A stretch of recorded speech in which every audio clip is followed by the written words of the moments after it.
Patrice, good morning. This is a very big and good update for voters. Now anyone 60 and older can stop by one of the state's mass vaccination site and get an appointment.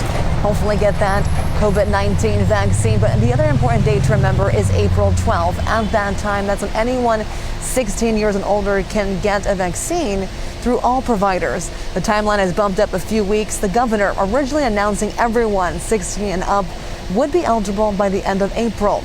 Reminder, those 16 and 17-year-olds will only be able to use clinics providing the Pfizer vaccine. It's the only one that is currently approved by the FDA for ages 16 and up. The state also slowly providing walk-up lines in places like Salisbury and Hagerstown. Appointments are not necessary, but the governor is asking for patience as the state adds more walk-up lines. The walk-up, you can't be guaranteed, because if too many people show up, you may wait in line for a while and they may say, sorry, today we don't have enough. The state will launch a no appointment line at M&T Bank Stadium in Baltimore next week. This comes as more mass vaccination sites open up. The one opening up this week is the Timonium Fairgrounds in Baltimore County. And as for Anne Arundel County, we know next week Navy Stadium will open up as a mass vaccination site. We're live in downtown Baltimore this morning. In a city in crisis, 6 months after Baltimore residents petitioned for the removal of the statue of Captain John O'Donnell in Canton, it was taken down by city crews just before 9 o'clock last night. This comes after several Confederate-era statues were taken down in Baltimore in 2017. Amy Simpson is live in Baltimore with more on what we're learning. Amy? Kai, the city gave no advance warning or explanation before this statue was taken down last night. But today the mayor indicated this is just the beginning. Baltimore's mayor says it's time for a reckoning. We shouldn't have statues of slave owners in our city.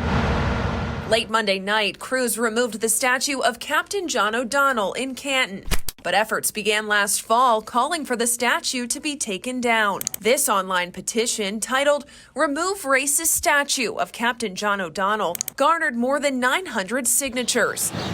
The petition describes O'Donnell as a slave owner who founded the neighborhood of Canton as a plantation in 1786. We're talking about a reckoning. We know this is just the beginning of the process. For us, it was something that the community, as you know, asked for, and we're going to be looking at comprehensively how we're going to be dealing with the historical things, monuments, schools, all of that in a more robust fashion. Today we asked current Mayor Brandon Scott about the timing of this move. When was that decision made? Because this was a request made of the previous administration. Well, I don't care about what happened with the previous administration. I'm only focused on what we did, and we answered the request in the most appropriate and timely fashion.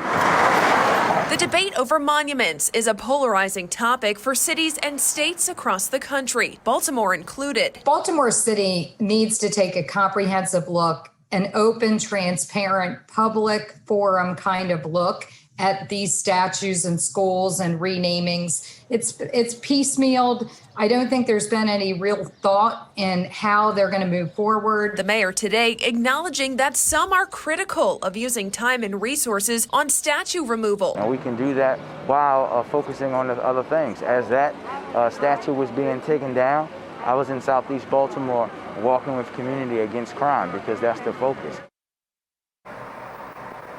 And today the mayor said he wants to form a commission group to discuss how to move the city forward, but did not provide any details or say which statues and schools will be under the microscope. Looking ahead, in 2 days, Baltimore City School CEO will answer questions in front of city council members, specifically about the failures highlighted at Augusta Fells Savage. Mackenzie Frost dug into the history of the city council committee. She joins us live and tells us what that focus will be. Mackenzie? Yeah, Kai, the committee itself has existed for decades, but the name of it has evolved, and so has the scope of the committee's work. The Baltimore City Council Committee tasked with education oversight workforce is a panel with a storied past. In 1992, it started as the Education and Human Resources Committee, morphing into the Education, Housing, Health and Human Services Committee. Then in 2007, it was strictly education. 7 years later, it became the Education and Youth Committee. Now it's the Education, Workforce, and Youth Committee with 7 elected members of the City Council.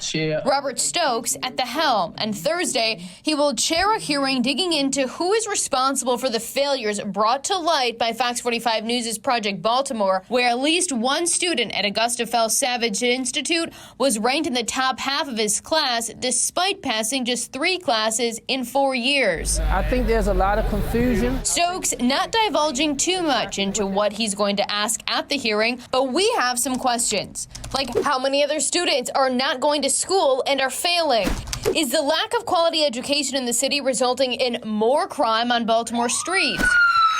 Especially in a city with more than 300 murders for 6 years in a row. But the council committee is hamstrung in its abilities. What it can't be used to do is to legislate. Zeke Cohen was the chair of the committee for 4 years, and he says the committee was a catalyst for the nation's first trauma-informed care system in 2017. While City Council approves the BCPS budget, which includes 20% from city tax dollars, it does not oversee the system.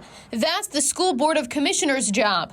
Any legislation crafted in committee cannot mention BCPS. Do you think that it would serve the community best if there was a committee that was laser focused just on education and not have this broader scope of education, workforce, and youth? There's sort of a number of intersecting issues when it comes to our young people, right? Children, education does not exist in a vacuum. One with little power to drive change in the school system. Now, at this hearing on Thursday, it will be held virtually, and Cohen tells me he does expect city schools to be transparent about what's going on, not just in Augusta Fell Savage, but across the district as well, and answer the questions posed before them.